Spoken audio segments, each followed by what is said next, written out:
Hi, I'm John Edwards. Hi, I'm Paulo Garcia. We're senior designers for Mortal Kombat vs. DC Universe, and today we're going to be talking about super moves and pro moves and how they affect the gameplay in our upcoming title.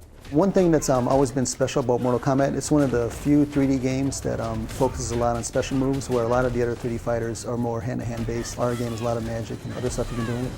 Yeah, a lot of games that are out there right now, they don't have things like projectiles, teleports, stuff like that. Our gameplay really is kind of built around not only the fighting styles themselves, but how we can utilize these super moves, put them into combos, especially now with our newest game. Super moves and the pro moves that we'll be talking about later really influence how the gameplay plays out. Like Scorpion, one of everybody's favorite moves with him has always been the spear, because when you hit somebody with the spear, it pulls the guy in, and then you get to him with the combo. And then he also has a teleport move, which you can use as a more defensive getaway type move. In this game, we're actually trying to use these super moves more in the actual gameplay, in the combos themselves, so they're not kind of standalone attacks. Yeah, and the combos you can do, you can pretty much make them up as you go along. We don't put any kind of restrictions on a player. You can pretty much do any punch, any kick, and then go right into any special move. Something else that we've been trying to do is take some of the classic super moves from past MK titles, like Katana's back in this game. She's one of my favorite characters back in MK2. We really wanted to get her to kind of feel more like the MK2 character, because she was like one of the more combo-heavy people. So she has like her classic fan toss, the air fan, things like that. And they will actually hold you in the air so you can continue with like jump kicks afterwards. And we've also given a good amount of new moves to older characters. Like Sub-Zero's got a new teleport he can do, because we felt that he was a good defensive character, but he also needs some way to get around the arenas a lot easier. We have probably a lot more super moves, I would guess, per character in this title than in the past. Everyone has at least, I think, five or six super moves. We're trying to focus on how each individual super move not only worked separately, but how they work together to make a character feel complete. Shang Tsung's got his old fireballs back. He's got a fireball to the ground that pops you up, and he's got a soul steal move. So we pretty much combined all the moves he's had in the past. Yeah, and you can like work them all together. So you can throw multiple fireballs, chain that into the soul steal, get some life back, have that teleport away so you can't be retaliated against. I think it really works well in this. It's a fun experience. And also on top of that, DC characters have moves that you would expect them to have. Superman's got his heat vision move, he's got the freeze breath, all the moves you'd expect him to have.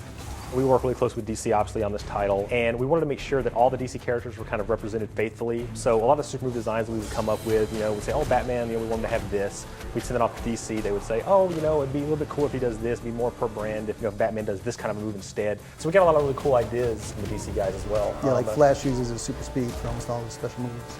It really gives the DC Comics flavor to all the characters. I think they all feel pretty authentic. Another one of the things that we're really excited about in Mortal Kombat vs. DC Universe involving super moves is what we're calling pro moves. But basically they're like extensions of the normal super moves. For the pro player, basically, the inputs form a little bit more difficult, the timing's a little bit tighter. And not in all cases. Some cases, like Sonya has her classic ring shot from all the past Mortal Kombats. You can actually do that one twice in a row to shoot 2 fireballs out. But it's actually probably one of the easier ones. We've tried to skew the more difficult ones to ones that give you more reward. So the Sonya ring one doesn't really give you like a huge reward, whereas like some of the other more difficult ones do. Sonya's got her normal leg grab where it just grabs the guy and then hits him on the ground. It does a good amount of life. If a player can time it so he hits the right button combination, when the other guy hits the ground, you can actually get a pop-up reaction from it, and that allows you to get a combo string from that move.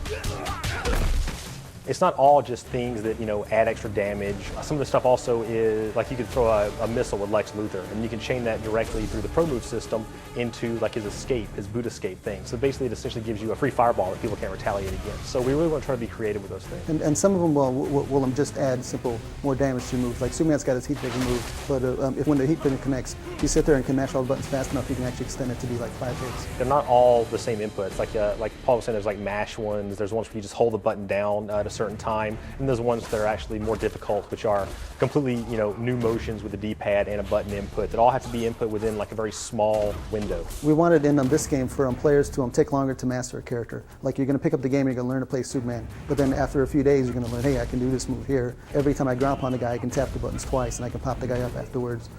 Especially for online games, it should be really cool. Just pulling these things off in a combo and during a match even is a very exciting thing, and people will realize that they're very hard to do. And so when you do them, it's kind of like that extra little bit of, look how awesome I am. Yeah, you're gonna be able to show off to people pretty well with these pro moves. A lot of these pro moves can be chained into multiple versions of themselves, so it's not just this pro move has one thing you can do out of it. Some of them you can actually chain together and make little mini combos just out of the pro move. Whenever you're playing against somebody, you're actually going to be able to tell when they do a pro move to you, because you're going to hear the unique pro move sound, and there's this particle effect that goes along with the pro moves. The good thing about seeing these things visually and hearing them with the sound is that if someone happens to do it to you when you're playing an online match or the AI does one, you'll actually know that that is a pro move. And so even though you might not know the inputs to do it yourself, you'll know that it exists. So then you can actually go into the game and experiment and find it yourself. Mortal Kombat vs. DC Universe comes out in stores in November.